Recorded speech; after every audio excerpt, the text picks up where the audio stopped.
Michael and I have laid out our top 5 NFL fan bases, and this isn't exclusively based on like who's the most popular team, the best team right now. That's not how we did it. Also, just because you at home think that you're a fan of a team, therefore your team must be a top 5 fan base. That's not the case either. That's not how we played this out. But I'm excited to see your list, Michael. So coming in at number 5, who you got?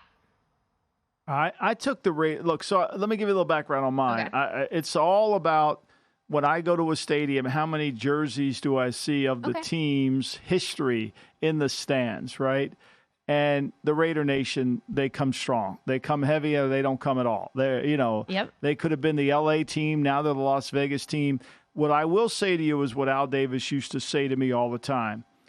It's the Raiders, and the had to be in front of Raiders. It was never just Raiders. It was the Raiders, like the president, the White isn't House. It the Raiders. It's more like that, right? The Raiders, right? And they're everywhere. We have a contingent here in New Jersey, the Jersey Shore Raider alumni. They're here. They're everywhere, and it's wonderful, and they're global. I mean, when the Raiders played the game in Mexico City, I mean, they're in full force down there.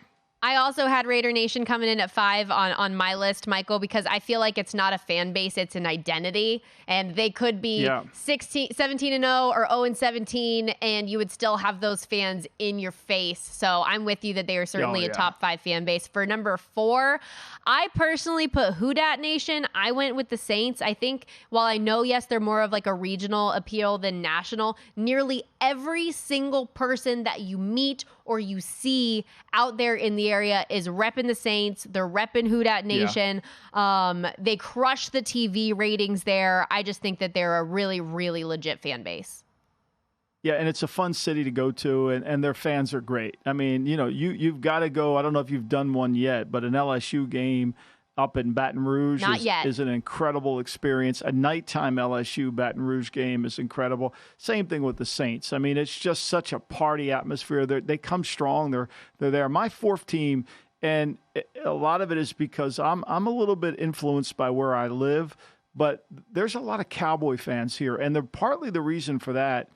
And they're Cowboy fans everywhere. Look, Femi grew up in Seattle, and he's a Cowboy fan. It's the national appeal that hasn't gone away.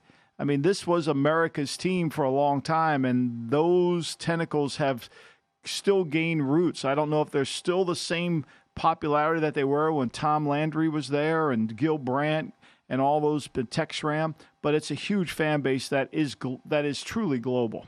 I understand the appeal for Jerry's World and the Cowboys nation and fandom and all of that. I would put them on my top 5 of most annoying fan bases. Sorry, Femi, R.I.P. I think they're like a little bit corporate now, though. I don't know if that venue is as loud as it used to be.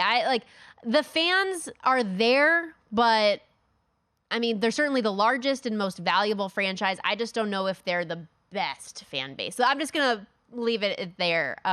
Who's your number 3, Michael? Who you got 3? Well, I'll a little bit too with my list. I didn't add this to begin with. It's every time I write about certain teams, whether for the VSiN.com article or if I tweet something about a team, there's the reaction that I get back kind of signals the volatility within the fan base. My 3rd team is the Patriots. Now, it's not a hard place to play up at Gillette Stadium. I grant you that you can win there. But their fan base is pretty much all over the country because they've won so much, and maybe because I'm so close to the program, I get a sense of New England Patriot fans that extend forever. And it makes me feel like they are strong, and I think they are. And I think they've been spoiled because of all the success. Maybe that's why I didn't have them in my top 5, because I think they're too spoiled. And again, I would put them in top 5 most annoying, but no, I'm just giving you a hard time. They were for just such a long time. You're like, leave me alone. So I agree, the dedication is there, but a little too spoiled for my blood. A franchise that has not been spoiled. Bills Mafia. They are my number 3, Michael. Bad at football for most of the last 20 years. The weather is awful, and these guys are still just jumping, smashing tables, drinking beer out of thumb holes and bowling balls, blowing vuvuzelas for God knows what reason why. They're dedicated, they're wild, they're fun. So I had Buffalo at number 3. And then number 2 for me, I went Cheeseheads. I'm going Packers. I saw a quote, online that said cheeseheads are willing to marry, divorce, remarry, even abandon their mothers for a shot at season tickets. The waiting list has more than 137,000 people on it. 99% of their season ticket holders renew every single year. Top attendance in the NFL, despite being the smallest market in the U.S., they still get TV ratings and social media followers, engagement, all the things. So Green Bay 2, and I had Steelers Nation number 1. I'm honestly shocked that the terrible towel, Michael, hasn't become a state flag. And we know they're one of those fan bases that travels in droves. So that's how my top 3 shook out. After the Patriots at 3, who's your 2 and your number 1? Well, I live in Philly, and they're here, they're everywhere. They go no matter where. I was out the other night with Bill Berman to celebrate his birthday again, and all you see is Eagle shirts, T-shirts. I mean, it's everywhere. You can't go to Wawa around here without an Eagle cup. I mean, it's everywhere, and they come out in full force. But I'm with you.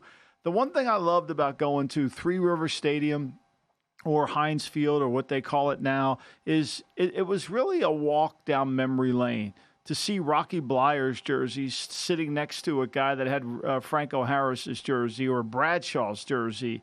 That terrible towel with Myron Cope, I just made me sick when I had to listen to it. But I respect them. And when you write about the Steelers, you better say something nice or they're coming for you. They're going to come hard for you. That's the one thing. Same thing with Bills. I don't disagree with you on the Bills Mafia. They're going to come for you. I'll tell you the one that has a very secret, strong base, I think we've seen it and experienced it, is the 49ers. Like, they're passionate.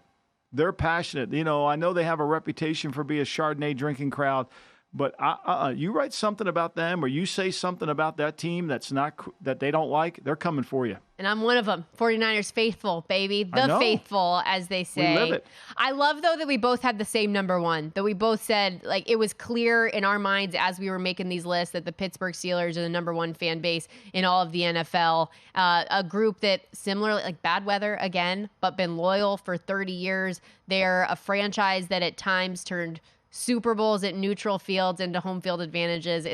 It's really, really cool. I also contemplated for a brief moment, because of how rough historically things have been for them, putting the Cleveland Browns in here, but I couldn't do it. Well, they got a great fan base. They do. Yeah, they're good. But they just haven't won. Yeah, and I couldn't do it just because while the fans who have stayed loyal are dedicated and are awesome, I also remember watching games with just like not a soul in the stands, and when you did see them, they had the paper bags over their heads. So I was like, all right, I'm going to stay off of this one. I can't wait for the social media reaction for our top 5. Make sure you tweet at us. Give us your thoughts on the top 5.